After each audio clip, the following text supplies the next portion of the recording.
Ladies and gentlemen, the ringing of that phone bell means mystery, adventure. Nero Wolfe's office, Archie Goodwin speaking. Mr. Wolfe? Yeah, he's right here. Who's this? Archie, hang up. Don't ask questions. You have a what? Archie, it's past your bedtime. Well, I'm afraid, Mr. Wolfe, it's past his bedtime. Your bedtime.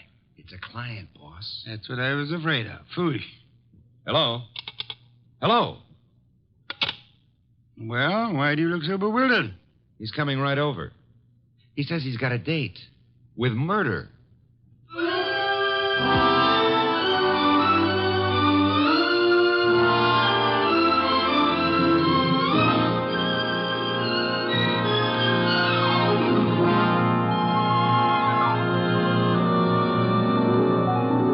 Ladies and gentlemen, it's the detective genius who rates the knife and fork the greatest tools ever invented by man. The ponderous, brilliant, and unpredictable Nero Wolfe. Created by Rex Stout and brought to you in a new series of adventures over this NBC network in the person of Mr. Sydney Greenstreet.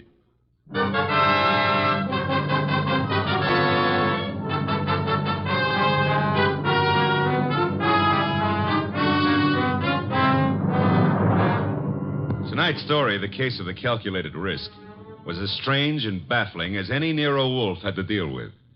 It started late one night when a big-shouldered man sporting a reddish beard and billing himself as Dave Caffrey pushed his way in, walked up to Nero Wolfe's desk, and rocked him with this opener. Tomorrow morning, Mr. Wolfe, I'm going to kill a man.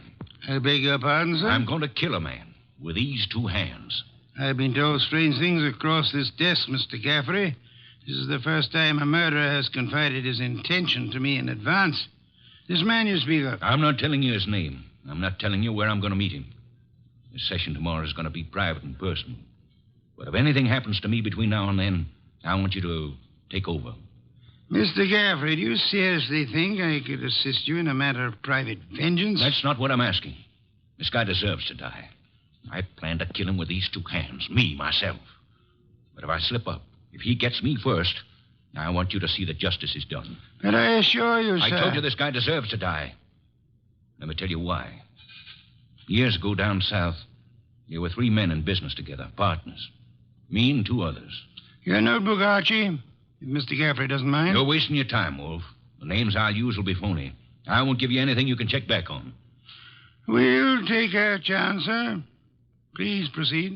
It happened in a town about 40 miles from the place where we had our business. We'd gone there to collect some money, the three of us. Carl, Mitch, and me. Dave Caffrey. But all we collected was bad news. So bad that Carl hadn't even given our right names at the hotel. Said he was scared some of our creditors would come hitting up on us for what we owed. Three of us had some drinks, and we'd been pacing around for nearly an hour. I can still remember the way Mitch stood and looked at me. And then up at Carl, when Carl suddenly pulled to a stop and came out with this idea of his. So, Dave, you've got $6,000 cash on hand. You counted it, Mitch. Well, didn't we make it $62.40, Carl? Whichever. We've got this $6,000 odd, plus some slow accounts receivable against debts of $38,000. With three of us trying to live from the business, we haven't got a chance. Well, we ain't got much of a one, Carl, but... It's hopeless, Dave. With two partners, though. Two partners? You reckon on pulling out, Carl? I say we cut cards for it, Mitch. Low man drops out. Break up the partnership? After sticking together all these years? Wait a minute, Dave. Wait a minute. Maybe Carl's right. Maybe this could work. Carl, you mean the low man drops out clean? Right now? Right now, Mitch. Other two to take over assets and debts and see if they can get this thing back in the black. Okay, Carl. Get the cards out. Dave? Well, that's what you guys want. Okay, then. Here's a new deck. Shuffle them, Mitch. All shuffled. Cut them, Dave. Go ahead, Mitch. You get first pick. Spread them if you like. Here goes. 6. Your turn, Dave. Okay. 9 of clubs. Lucky guy, Dave. That puts you in whatever Carl pulls. I'll pull it fast. There she is. Denise. Sorry, Mitch. That leaves you elected. Well, Mitch, I'm sorry, too. I guess we all had a fair whack at it, but... Hey, wait a minute. Let me see that ace again, Carl. Easy, Mitch. I said I was sorry, Look, but... Dave. Yeah, what is it, Mitch? All the aces are marked. Carl, I'm going to cram this dick right down your cooking throat. Look out, Mitch. He's got a knife. Sure. Oh. Carl, you... All right. I've cut him for keeps. What do we do now? What do we do? Look, Carl, I didn't mark those cards. I didn't kill Mitch. And what's more... Shut up, Dave. We're both in and out now. Come on. Let's get out of here.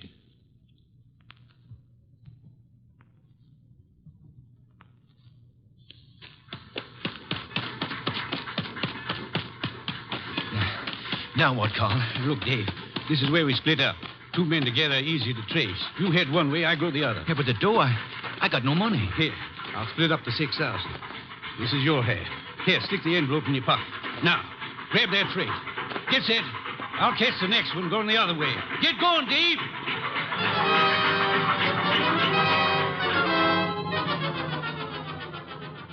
That's how it was, Mr. Wolfe. It all happened so fast that I... This man you call Carl, he would seem to be one of the world's choice creatures, Mr. Gaffrey. When I thought to look in that envelope he gave me, I found $40 and a few folds of wrapping paper in it. I was mad enough to... Well, I got off the freight and intended to go back, but...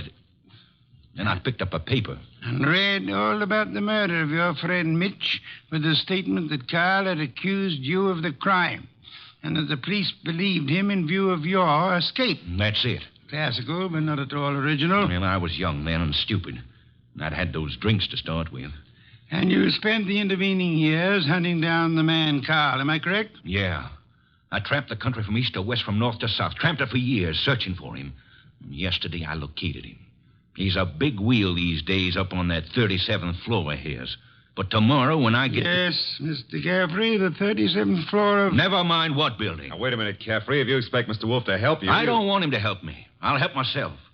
But if I slip up, I know Wolfe's reputation well enough to know that he'll never rest till this rotten, chiseling murderer is sitting in the chair. That's why I've come here. Just to provide a backstop in case my dear friend of long ago manages to get the best of me. How will we know? You see this envelope? Read what it says. Nero Wolfe, 601 West 35th Street, New York. Delivered to him in case of my death. That's right. And this envelope is $500. Nearly all I've got in the world. Along with it, the full details on that knifing. Real names, dates. The proof you'll need in case I don't finish it up. Go on. Tonight, Mr. Wolfe, I'm going to give this envelope to the manager of the hotel where I'm stopping. I'm calling on, well, Carl. Tomorrow at noon, right after his secretary goes to lunch. If I'm not back in my hotel at 1 o'clock tomorrow afternoon, the hotel manager will deliver this envelope to you. Is that clear? Perfectly. But you don't think I'm going to allow you to go through with this wire plan, do you? You can't stop me. And don't have Goodwin follow me. I'd lose him in 2 blocks. Good night. Shall I try to tail him, boss? It's no use, Archie. Get Inspector Kramer on the phone at once. I want the police to help us head off this murder.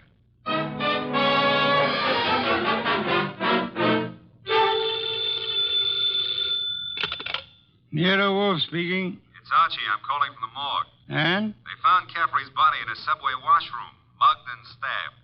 Wallet gone, pockets cleaned out, no envelope. Just 2 hours ago he was here. No envelope, eh? Gone. Witnesses? None so far. Homicide's calling it straight mugging and robbery. As it well might look, except for a guy named Carl. How much do I tell Kramer? all of it. Ask the inspector to start queries throughout the South on the original killing. The original killing? Look. It's our best chance of getting a description of the man called Carr, the original killing and the partnership. Starting from, say, 8 years ago and working back to the middle 20s. Tell him to concentrate on towns on railway lines. Putting out pictures of Caffrey and... Pictures and dentistry. Fingerprints to Washington. Kramer will know. And if I come across a haystack, do I keep my eye out for needles? We are going to find Carl, Archie. We are going to find him if it takes from now till doomsday.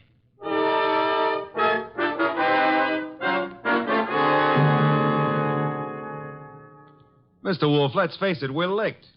Licked, Archie? 3 days now. We found Caffrey's hotel here in New York. No traceable phone calls. Not a witness has turned up on that subway washroom party. And Kramer says he's getting nowhere with those answers from the Southland. The original story is bound to come slowly, Archie. We are asking a check on the unsolved killings of a dozen states over a 20-year period. And what now? You start trudging, Archie. Trudging. Through office buildings, through 37th floors of many office buildings. You keep trudging till we find him. Oh, now, wait a minute. Mr. Wolfe, this is a big city, remember? I might have to go through hundreds of buildings. This morning, Archie, the Municipal Reference Library informed me that there are exactly 34 buildings of 37 floors or higher in Manhattan. Now, when you rule out the United Nations building, hotels, Okay. Maybe not so many 37th floors, but lots of offices per floor. Maybe 40 or 50. Call it 30 times 40, and you've still got 1,200 to start with. And you don't know what kind of business. You don't know what Carl's real name is. You don't even know what he looks like. There could be 4,000 men like him. 4,000 affluent men, Archie? Yeah, well, all right. Caffrey said he was in the chips, though. You know, for a guy who'd been bumming around, that could mean anything from 10 grand a year up. Say, wait a minute. That cuts your field to 1,000. 1,000 tall men? Tall? I've been over those notes. Caffrey didn't say he was tall. As plainly as you could ask. Caffrey was almost your height, but he said Mitch stood and looked at me. And then he looked up at Carl. Up, Archie. That makes Carl your height or taller. Yeah. Well, maybe Caffrey and Mitch were sitting down, and Carl was, Caffrey told us the three were standing at the time. Check your notes. I've studied them. Okay. Maybe that does cut it down some. Yeah, it's still a lot of citizens that start checking for a southern accent. Don't rely on accent, Archie. Carl has had many years to lose any accent he might have had. Yeah, that's true. And so we narrow it, Archie. A man almost surely tall. A man not using the name he was born with. A man with an unexplained gap in his past. I ought to be able to reach right out and tap him. You go skeptical again, Archie. Well, it's still a pretty big haystack. Let's see if we can't trim it some more. On these building lists I've been going over, I've ruled out for now the members of professions requiring lengthy formal training. Medical men, lawyers, scientists of most kinds. Yeah, that's chopping it down. I'll admit that. I'll have further eliminations as we get into it. And I'm putting Saul Panzer on a second list this afternoon. Some of the credit references I'll handle by phone. So I start trudging, huh? You start trudging. And remember, Archie, since you'll probably be operating through secretaries, you're looking for a murderer named Carl, not for a new set of telephone numbers to brighten your winter.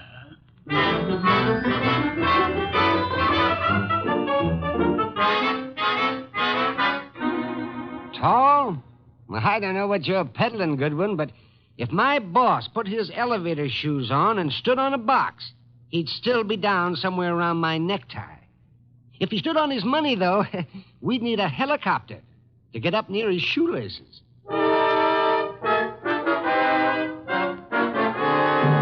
Oh, Miss Jonas, do you mind if I sit down? Why, of course not, Mr. Goodwin. Oh, thanks. You know, I've been in 12 offices on this floor, and you're the first girl who's seen the importance of this survey first crack out of the box. Well, I'm sort of new here, and I try to pay attention. Oh, you're not just beautiful. You've got a head on you. Is Mr. McLean in? Well, he's at lunch right now. Lunch? Oh, that reminds me. Know any good restaurants up this way? Well, I was just going to the downstairs drugstore myself, but I wouldn't say Well, that... come on. Put your bonnet on and let's skip the drugstore. This meal is on the Executive Resources Survey.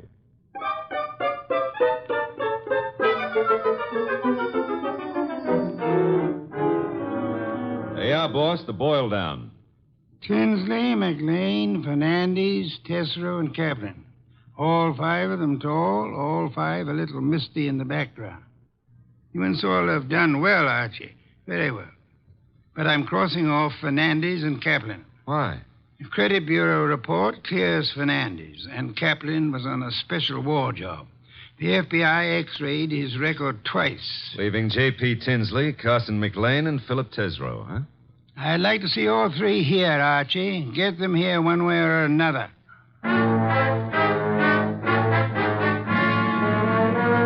And so you do admit that Tinsley isn't your real name? Mr. Wolfe, are you a blackmailer or what? I'm a licensed private investigator, sir. Any disclosure you make will be kept in confidence, provided it doesn't touch on the case I'm engaged on. You haven't said what the case is. I don't intend to. If you prefer to explain this mysterious gap in your background at the district attorney's office... Well, I'm using the name Tinsley because I've got an undivorced first wife out on the coast. We broke up 20 years ago, but she said she'd see to it that I never married again. And she knew where I was today. Well, I don't say I'm a saint, but she's a vindictive woman. I see. May I have names, dates, and places starting 1924?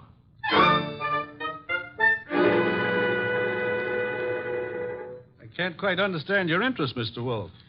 It's rather complicated, to put it briefly, Mr. McLean. I'm working in the interest of a client. Our people have found this puzzling gap in your background, and I'd appreciate such clarification as you may be able to supply. But I told you, Mr. Goodwin, I was raised and educated in the Orient. Until 32, I was in business with my father in China. Where you say your father died? Died. With the Depression, I returned to New York, started this importing business in a small way, weathered through the early 30s, and I think my bankers can assure you of my standing today. They've done so. Carson, McLean and Company has an excellent credit rating. Thank you, Mr. Wolfe. To switch somewhat abruptly, Mr. McLean, would you happen to remember how you spent the evening of the 19th? Of this month? Of this month? Well, I could hardly... Wait. You say the 19th. Would that have been on a Tuesday? Yes, it was Tuesday. Well, that simplifies it. I'm nearly always at the office on Tuesday nights dictating the revisions in our weekly wholesalers' lists. Let me see. Yes, I was there on the 19th. Had a tray sent in. Miss Tunis and I worked till just after midnight. Miss Helen Tunis, the secretary Mr. Goodwin spoke of. She's been with me for 2 or 3 months. Miss Tunis can confirm this dictation on the night of the 19th? Of course.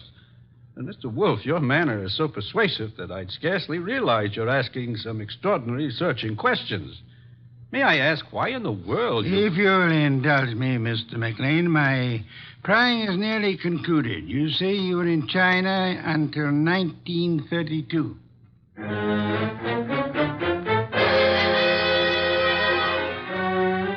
Mr. Tesreau, I'll be brutally frank. We know that your name is not Tesreau. And we know that you served a prison term from 34 to 38 for arson. I'd like some straight answers. I didn't say I wouldn't answer your questions.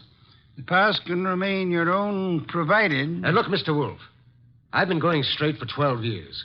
And this business of mine is on the level. Now, if this is a shakedown... I'm asking where you were on the night of the 19th. And I'm telling you I stayed in town. I ate alone. And I went to a movie. I caught the 11:35 for Stanford. And that's all there is to it. You're denying that you were ever in business in the South? I was born in the South, but I haven't been back there since I was a kid. What about the arson? I put in 4 years squaring for that mistake. Let's start again, Mr. Tesreau. You say you were in Cincinnati in 1931.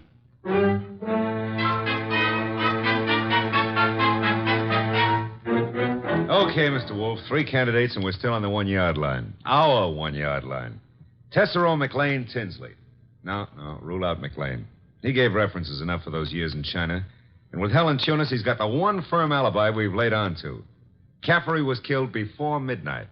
With conditions as they are in the Far East, Archie, it'll be weeks before cables came back on McLean's claims. Claims? You figure the whole Chinese background's a fake? I want you to see Miss Tunis again, Archie, taking all precautions for her safety. And this is one time I give you permission to ply her with all the attentions you can contrive. Are we far enough to pull tails on any of these 3? I've got Saul Pans on Tesreau, and Saul promised to have men on Tinsley and McLean. Pictures of the 3 have gone to Kramer for circulation in the South. Oh. No answer yet from the coast on Tinsley, huh? Not yet. For the moment, Archie, you'll concentrate on Helen Tunis.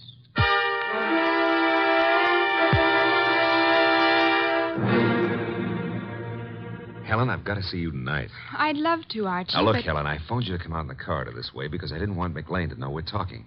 Do you still say you got that new mink coat on your own money? Mr. Goodwin, I don't know what right you Helen, have if you to... get 5 guys to buy you stuff, it's your business. Mr. McLean said his wife might be sent detectives around.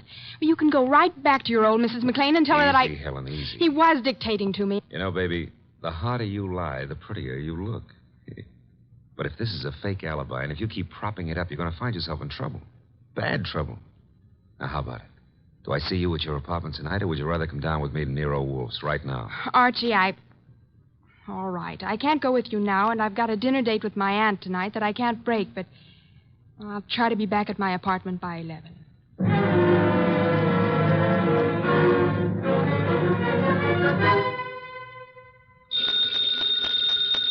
Archie.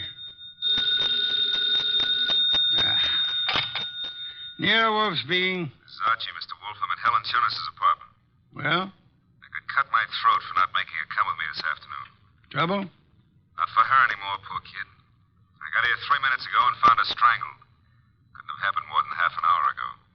McLean. McLean. Didn't Saul Panzer say he was getting a tail on him? He was a new man, and he lost him.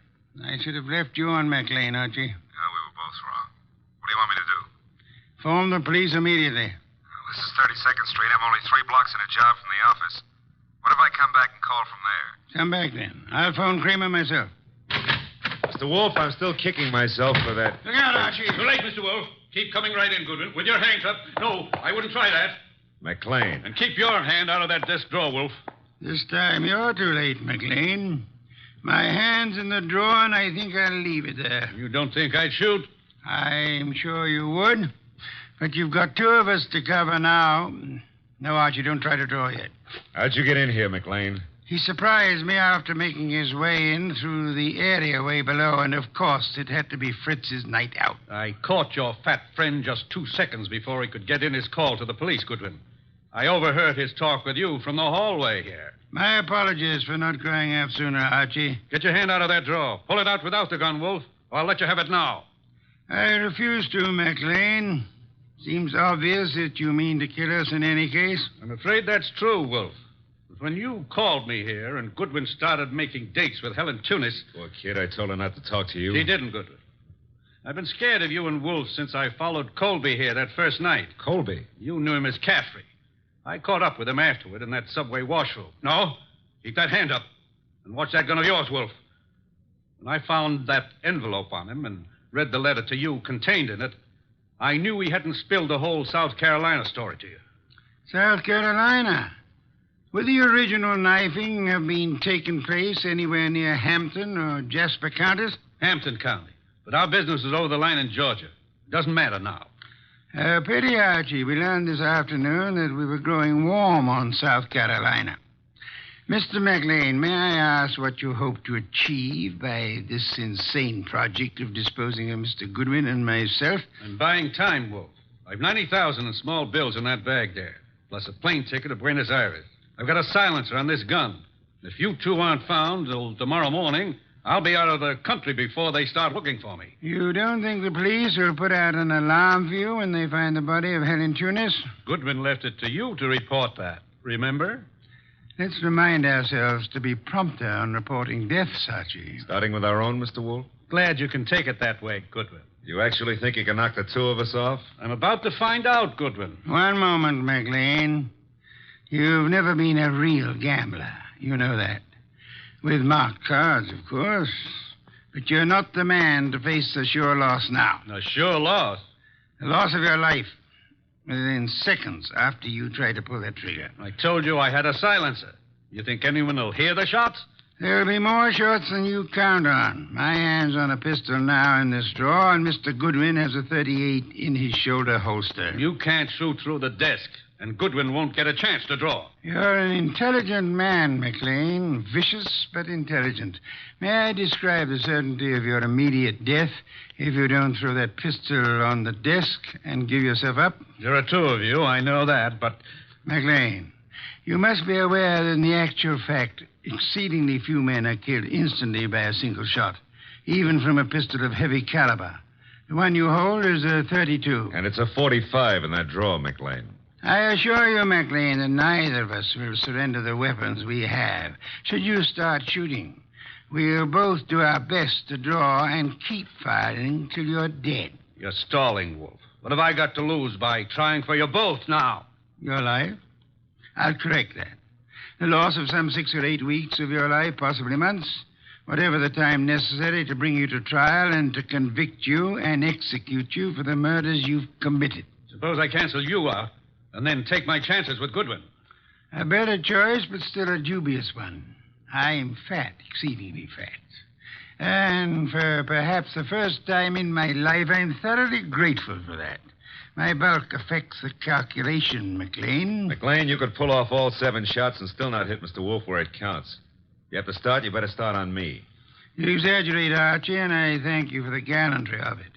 No, it's quite likely that with 2 or 3 shots, McLean might well dispose of me, but not with your first shot, McLean, and we'll not permit you many more than your first. Look, if I promise to do no more than tie you 2 up to give me my head start, will you toss in your guns? Of course not. Do I speak for us both, Archie? Check. I say let's start it now. Wolf, if I give you half of what's in that bag, would you forget these admissions I've made and help on my defense? I've told you I refuse to bargain. I think that I shall count 5. If your weapon hasn't been tossed on the desk by then, I'll do my best to get my pistol into action. How you in accord, Archie? Start counting. Wait a minute, Mr. Wolf. 1. If I trade half that bag for no shooting and 1 hour start, no tying up, just your promise that... 2. All the bag for a half-hour start, 90,000. 3. Are you ready, Archie? All set, sir. Except if you're the one who walks out of this, call up every number in my little red book, huh? And tell each girl I was thinking of her just before you got the 5. Agreed. I resume 4. Okay. You win. Holy sweet Susan, it worked. A commendable choice, McLean, for us at least. You see, I'm afraid I forgot to mention one slight factor which might have operated in your favor. What's that, boss? I must confess, Archie, that my 45 is in the upstairs den where I took it to oil it last night. Holy cow, you didn't have a gun? Why, you dirty... Take it easy, McLean. I've really got one. Oh, by the way, Mr. Wolfe, signal's off on those women, huh? When my heart gets back down out of my throat, I'll call them myself. I'll trouble you for a beer first, Archie. And then, if you'll be good enough to phone Inspector Kramer, you can bid him pick up his triple murderer, the one-time cutter of cards. Fortunately for us, who's never been a real gambler.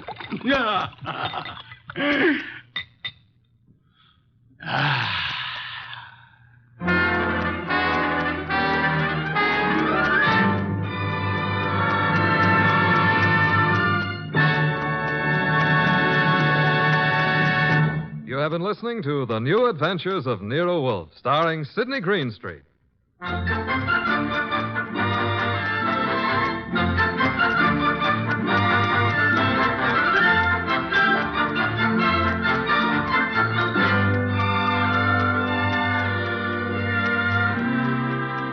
Tonight's transcribed story was based on the characters created by Rex Stout. This is an Edwin Fadiman program produced and directed by J. Donald Wilson. In the cast were Gerald Moore as Archie Goodwin and Lorraine Carter, Bill Johnstone, Howard McNear, Herb Butterfield, and Vic Rodman.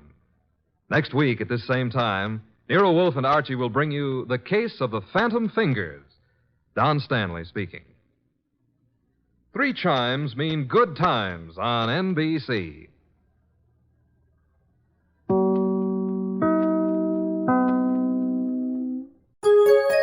VintageRadioshows.com